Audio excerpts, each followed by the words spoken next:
Guys, here is a demo on how we do the perfect CFIT approved kettlebell swing. I am what they call a snob when it comes to a swing, only because I know how impactful it can be and how dangerous it can be if you're doing it wrong.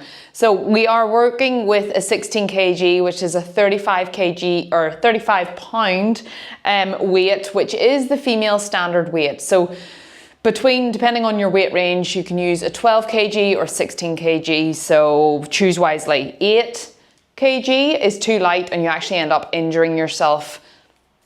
Hate to tell you, it's too light. It's used as a doorstop, not something you can swing with. So, moving on, once we've got that out of the way, we're going to always have the bell in front of us. A swing is a hip hinge, so the hips go back. So before we start, I'd love you to put your hands up to the ceiling, up parallel. Slide them down to your thighs and then slide your fingers to the top of your knees. Naturally, the bum goes back. Let's do that again. You stand tall, hands down, slide back. So there's that hip hinge. You go deep into the hinge and then stand tall. So how we get this bell moving is we're going to set it in front of us and then we're going to close the blind because it's very bright. And from here, we put one foot behind the bell. We then put our second foot behind our front foot. And then we're going to step out into a triangle. And this is called the happy triangle. So if I had chalk, I would just draw it on the floor and it would make perfect sense. From here, our hip hinge is going to appear again. So we're going to reach down to the bell and we're going to basically try and break the handle. And all I mean by that is imagine pulling the handle apart like so. So you're here and then you just grip it. So when you grip the bell, it starts to tighten up the forearms into the tricep, into the lat, which is going to help us move as one piece. So if we come back into the happy triangle, it is in front of us. Hips go back, hands come down. Now we're going to tip the bell towards us.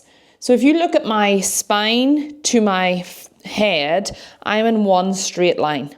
So if you were to put a broom on my back, it would stay. It would be beautiful and in line with my spine. That's what we're looking for. We don't want a hump back. So we're back down here. Hands on the bell, you're going to break the bell. So you pull it apart. That simply tightens up the lats and makes sure that everything is going to work for this swing. So the breathing mechanism is you're going to breathe in as it comes back to your bum and then you're going to exhale as it goes forward. So we'll do one swing and then I'll set it back down. So you're going to breathe in, breathe out, and then set it down. So there's a few techniques here. So when you're breathing in, as you come up to stand tall, I want you to imagine the bell is covered in dirt and I want you to blow the dust off. As it comes back through, you're going to breathe in. And then you're going to shoot it away, blow the dust off. Deal? So let's look at the breath again. Back in the happy triangle, hands down, bell comes towards you, deep breath in, blow the dust off, set it down. Cool. Let's build on that.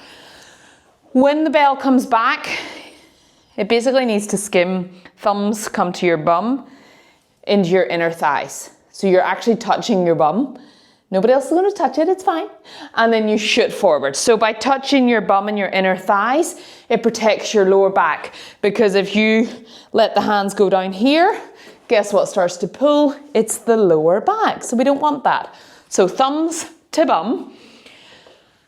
Let's get back in. Hands here, happy triangle, thumb to bum. Shoot it away, get your breath.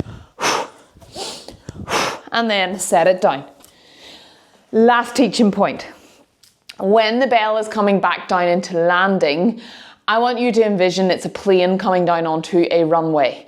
It is going to scoop down and land. So for here, hips back, hands down, pull, blow it away. 3, 2, watch this landing as it comes down, skim it into the runway. And then step away from it. That is protecting your lower back, it's slowing everything down, and it is just chef's kiss. So if we're to pair it all together, get your breathing right, get your thumbs to your bum. When you're at the top of the swing, you're actually in a plank position. So if I was to try and knock you over, you're completely locked in, so you're actually not going to move anywhere. But if the abs aren't working and the glutes aren't working, you're just not going to feel that connection. So the whole body is part of the swing. And I like to envision it as if you didn't have a treadmill and you couldn't sprint, you just didn't like running. This is your sprint. This is your high intensity, and then it's done. So you need to put effort into it, okay? It's high, boom, boom, boom. So we don't want to see this pathetic, and this hips forward and nearly thrusting. It's you're in control, it's breath work. Eyes follow the bell as you come up here. Eyes are forward. Let the bell float back down, eyes float with it. 2, I'm going to set it down carefully to landing, down, step out of it, and you're done.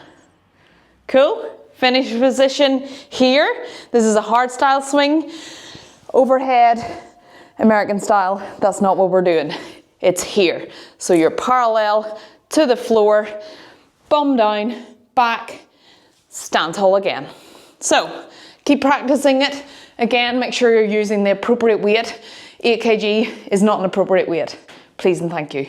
Any questions, leave them down below and I will come back to you. See you soon. Bye bye.